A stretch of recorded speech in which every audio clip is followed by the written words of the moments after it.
Today I'm going to talk about another volume problem that you're going to have to solve. The first shape that we found the volume of was a rectangular prism, and that formula for a rectangular prism was volume equals length times width times height. Okay? The next shape that we're going to find, so this is a rectangular prism. The reason it was a rectangular prism is because its ends here and the one in the back, okay, if we're to create that, okay, that's not very good. But this back here, this end and this end are rectangles, okay, that's why they call it a rectangular prism, okay. Both ends are polygons, okay, so the formula is for volume is volume equals length times width times height. The next one we're going to find is a triangular prism. The formula for a triangular prism. Okay. Before I tell you what the formula for a triangular prism is, I want to go back to when we found area. Okay. When we found area of a rectangle, one of the formulas that we used, it's not a very good rectangle, one of the formulas that we used for a rectangle for area was base times height. Okay? And for a triangle, one of the formulas that we used was area equals base times height divided by 2. Okay? The only difference between these two formulas, when we had the rectangle, we had base times height equals area. And then when we had the triangle, it was base times height divided by 2. The only difference is that we needed to divide by 2 because a triangle is half of a rectangle. Okay? So as long as we know the base and the height, we can figure that, the rectangle and the triangle out.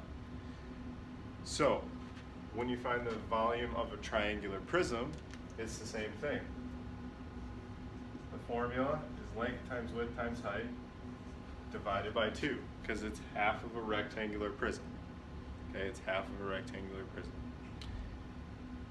Now, just like I said on the last, when we talked about rectangular prisms and when we talked about volume, I said that there's more than one formula for a lot of the things that we see. Okay, there's more than one way to do it.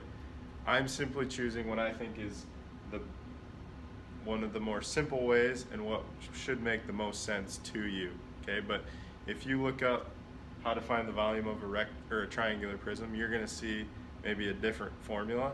Okay, than what I do here for a triangular prism. So just know that there's more than one way to do it, and I'm just choosing one of the ways to do it. Okay, and I think this makes the most sense based on how we did the rectangular prism. Okay, the only difference is dividing by 2. Just like when we found area, the only difference between the formula, one of the formulas for a rectangle and a triangle was that we needed to divide by 2. Okay, so I just want you to be aware of that. There's more than one way to do these. Okay, I'm simply choosing one of the ways to do it. Okay, the most important thing is that you know the concept and what you're trying to figure out when you're finding the volume of a triangular prism. Okay, so with that being said, let's go through how to find the volume of a triangular prism. Okay, so I'm going to erase a few things here.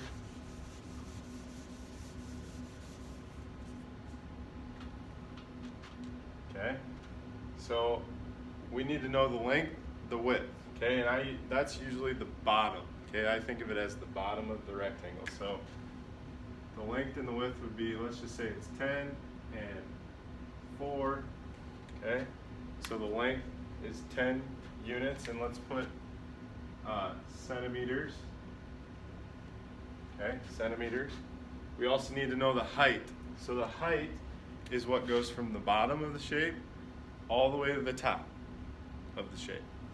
So on a triangle, kind of like we did when we found area, there's going to be a dotted line for you to use. So this dotted line represents the height. And in this case, let's just say it's 2 centimeters. Okay, so the height is 2 centimeters. So now that we have them all, we're going to plug it into the formula. So I'm going to rewrite the formula, length times width times height divided by 2. and I'm going to plug it in.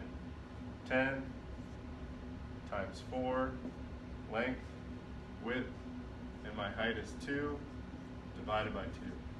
Okay, multiply the top. 10 times 4 is 40, times 2 is 80. 80 divided by 2 is 40. And our label is centimeters squared.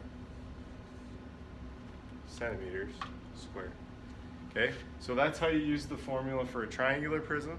Okay, make sure every time you do it, you show these steps and then give me the answer.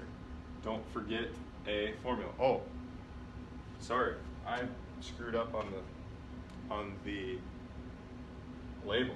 Okay, this shouldn't say centimeters squared. This should say centimeters cubed because we're talking about volume.